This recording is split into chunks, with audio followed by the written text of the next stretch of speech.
सनातन संस्कृति के लिए समर्पित आचार्य महेंद्र मिश्र मानस मणि जी के YouTube चैनल को सब्सक्राइब करके सुंदर भजनों एवं कथाओं की अमृत वर्षा का लाभ प्राप्त करें। स्थिति। अच्छा, एक और निवेदन करूं ना, द्वापर त्रेता या सतयुग की एक परंपरा थी। मानसकारों ने कहा है कि त्रेता युग में चौथे पन यानी जब वृद्धा अवस्था आए तो गृहस्थ को छोड़ करके जंगल में कुछ दिन बसना पड़ता था, तब जाकर के सदगति मिलती थी, तब जाकर मोक्ष होता था। लेकिन आप जिस युग में बैठे हो ना, ये कलयुग के समान तो कोई युग सुंदर है ही नहीं। भुजुंडी जी से गरुण जी ने पूछा ना कि इस युग की विशेषता क्या है, तो इस युग की मात्र एक सबसे बड़ी विशेषता है, सतयुग त्रेता द्वापर पूजा मख और जोग, जो फल मिले सो कलिमह केवल नाम से पावहीं लोग। जो सतयुग में वानप्रस्थ लेने से फल मिलता था, त्रेता युग में जो तपस्या करने से फल मिलता था, द्वापर युग में बहुत ज्यादा यज्ञ धर्म करने से जो फल मिलता था, इस कलिकाल में केवल राम ही सुमरिए, राम ही गाइए, केवल राम का सुमिरन करो, राम के गुणानुवादों को सुनो, वो सारा फल इस युग में समस्त प्राप्त हो जाता है, कहीं जाने की जरूरत नहीं है। लेकिन निवेदन करूं, कुछ ना कुछ तो समर्पण हमें करना ही पड़ेगा, कुछ ना कुछ तो जीवन का समर्पण उसके हाथ में सौंपना ही पड़ेगा। प्रेम तो करना ही, मोहब्बत तो करना ही पड़ेगा उससे।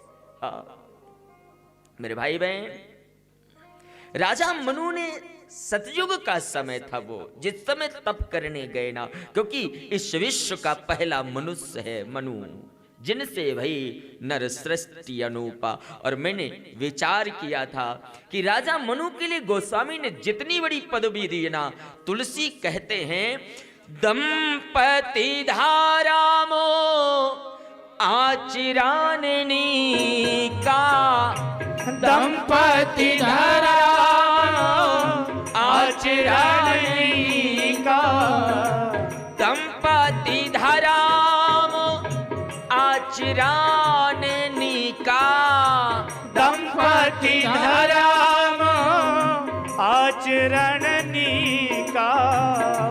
अजहू गाव श्रुति जाकर लेका, अजहू स्तुति जाकर लीका, अजहू गाव श्रुति जाकर लेका, अजहू स्तुति जाकर लीका।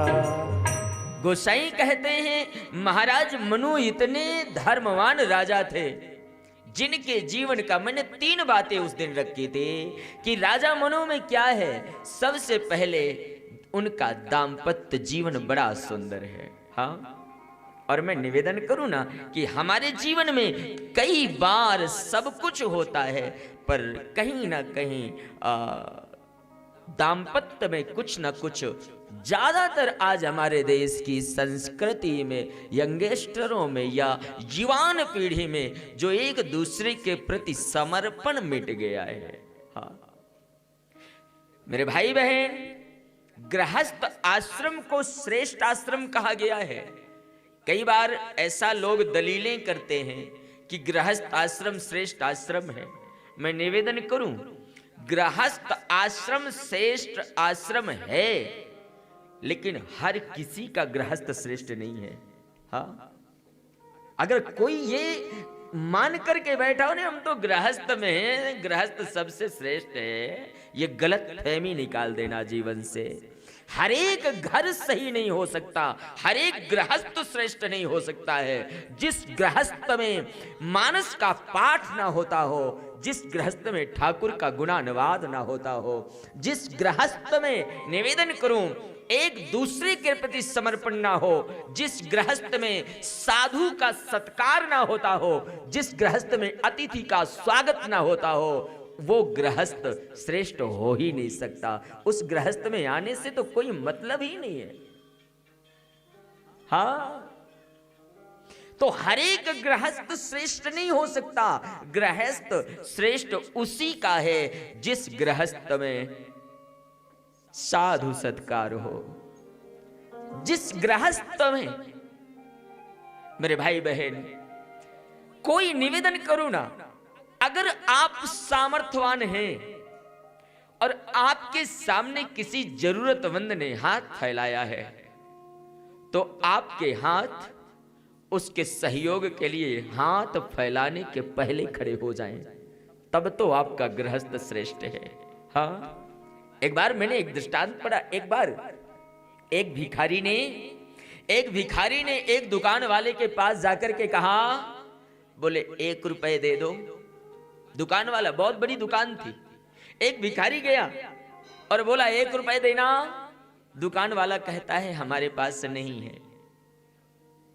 और जैसे ही कहा हमारे पास नहीं है, भिखारी ने कहा इतनी बड़ी दुकान, तुम्हारे पास 1 रुपए नहीं है? बोले हाँ मेरे पास नहीं है। भिखारी ने कहा ठीक है 50 पैसे दे दो। दुकान वाला कहता है वो भी नहीं है। और जैसे ही कहा वो भी नहीं है, हाँ, भिखारी कहता है 50 पैसे भी नहीं, इतनी बड़ी दुकान, इतना बड़ा बोर्ड, इतना बड़ा नाम, और 50 पैसे भी नहीं है। दुकान वाले ने कहा नहीं।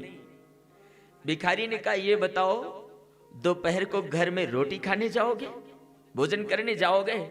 बोले हाँ, दोपहर को भोजन के लिए तो जाऊंगा मैं। भिखारी कहता है मैं दुकान के बाहर बैठा हूं, जब तुम भोजन करने जाना ना तो मुझे अपने साथ ले चलना, दोपहर का भोजन कराना। दुकान वाले ने कहा मुझे माफ कर, मैं वो भी नहीं करा सकता। भिखारी बड़े इत्मीनान में खड़ा हुआ और बोला इतना बड़ा नाम, इतनी बड़ी दुकान, इतना बड़ा बोर्ड, 1 रुपए नहीं है, 50 पैसे नहीं है, एक समय भोजन नहीं करा सकता। तो बोले चल दुकान से बाहर निकल, मेरे साथ चल, पहले मैं वादा करता हूं पहले तुझे खिलाऊंगा, बाद में मैं खाऊंगा। मेरे भाई बहन, मैं प्रार्थना करूं, गृहस्थ जीवन हर व्यक्ति का श्रेष्ठ नहीं हो सकता है।